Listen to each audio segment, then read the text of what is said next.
एक आदमी मंदिर में सेवक था। उसका काम मंदिर की साफ सफाई करना था। भक्तों और श्रद्धालुओं द्वारा दिए गए दान में से थोड़ा बहुत उसे मंदिर के पुजारी द्वारा दे दिया जाता था। इसी से उसकी गुजर बसर चल रही थी।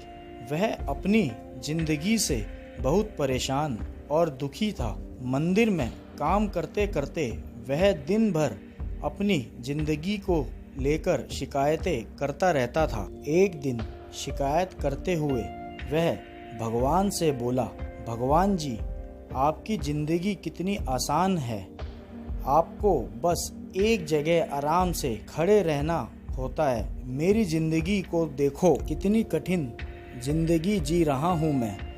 दिन भर कड़ी मेहनत करता हूँ, तब कहीं 2 वक्त की रोटी नसीब हो पाती है। काश मेरी जिंदगी भी आपकी तरह हो। उसकी बात सुनकर भगवान बोले, तुम जैसा सोच रहे हो वैसा नहीं है। मेरी जगह रहना बिल्कुल आसान नहीं है। मुझे बहुत सारी चीजें देखनी पड़ती हैं, बहुत सी व्यवस्थाएं करनी पड़ती हैं। यह हर किसी के बस की बात नहीं है। भगवान जी, कैसी बात कर रहे हैं आप? आपका काम आसान ही तो है। आपकी तरह तो मैं भी दिन भर खड़े रह सकता हूँ, इसमें कौन सी बड़ी बात है? मंदिर का सेवक बोला, तुम नहीं कर पाओगे। इस काम में बहुत धैर्य की आवश्यकता पड़ती है। भगवान बोले, मैं जरूर कर पाऊंगा। आप मुझे एक दिन अपनी जिंदगी जीने दीजिए। आप जैसा बताएंगे मैं वैसा ही करूंगा। मंदिर का सेवक जिद करने लगा। उसके जिद के आगे भगवान मान गए और बोले, ठीक है, आज पूरा दिन तुम मेरी जिंदगी जियो। मैं तुम्हारी जिंदगी जीता हूँ, लेकिन मेरी जिंदगी जीने के लिए तुम्हें कुछ शर्तें माननी होंगी। ठीक है, तो ध्यान से सुनो। मंदिर में दिन भर बहुत से लोग आएंगे और तुमसे बहुत कुछ कहेंगे।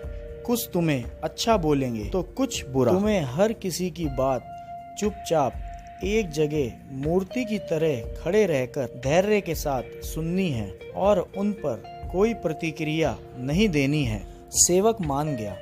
भगवान और उसने अपनी जिंदगी एक दिन के लिए आपस में बदल ली। सेवक भगवान की जगह मूर्ति बनकर खड़ा हो गया। भगवान मंदिर की साफ सफाई का काम निपटाकर वहां से चले गए। कुछ समय बीतने के बाद मंदिर में एक धनी व्यापारी आया।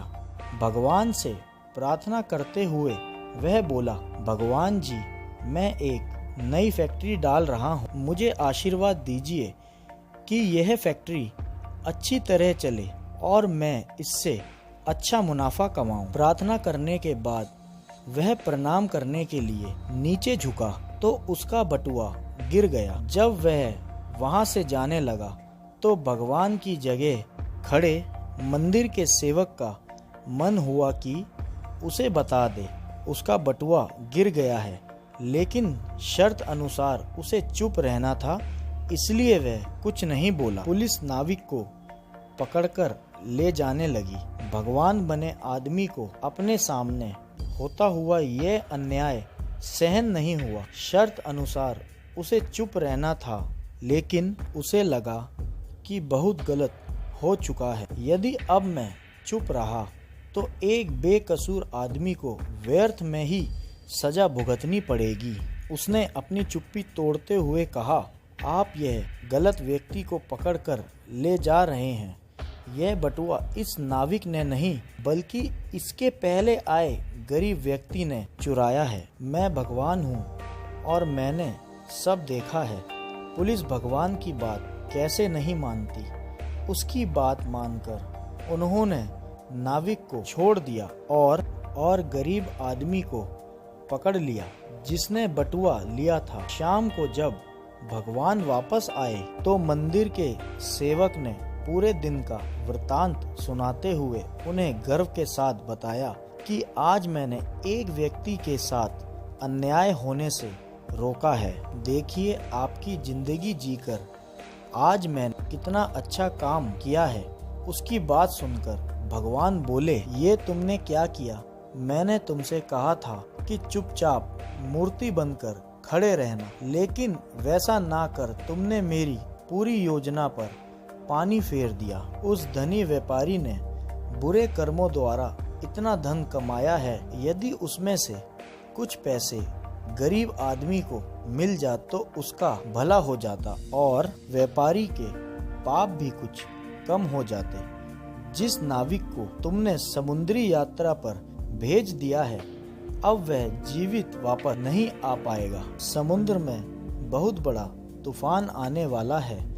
यदि वह कुछ दिन जेल में रहता तो कम से कम बच जाता। सेवक को यह सुनकर एहसास हुआ कि वह तो बस वही देख पा रहा था जो आंखों के सामने हो रहा था। उन सबके पीछे की वास्तविकता को वह देख ही नहीं पा रहा था।